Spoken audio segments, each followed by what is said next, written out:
ইমাম শাফিঈ রাহমাতুল্লাহ আলাইহি বলছে, বিবাহ বহির্ভূত নারীর সাথে যে কোনো রকমের সম্পর্ক, যে কোনো রকমের কথা বলা, চোখে দেখা, ছুঁয়ে দেখা, তার সাথে চলা, তার সাথে দিনের পর দিন রাত সম্পর্ক রাখা, পার্কে, রেস্তোরাঁয়, বিনোদন কেন্দ্রে তাকে নিয়ে ঘুরতে যাওয়া ইত্যাদি, যেই কোনো রকমের, বলে না আমি ধরিও নাই ছুঁইও নাই, শুধু কথা বলতাম, এটাও জেনা, এও বেবিচারী, এও খবিস।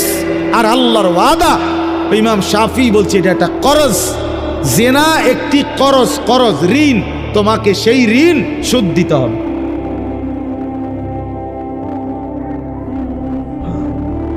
বেবিচার একটি কর্জ, এটা ঋণ, এটা শোধ দিতে হবে।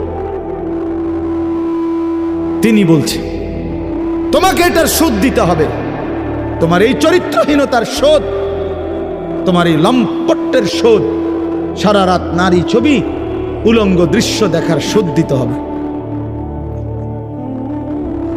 এটা মনের একটা ছেলে হলো যদি কেউ বুঝে থাকো তো মনে রাখো, এর শোধ দিতে হবে। তুমি অচিরেই তোমার জীবনে একটা খবিস মিলবে, সেই খবিস তোমার জীবনটা তখন জাহান্নামের টুকরা বানায় ফেলবে।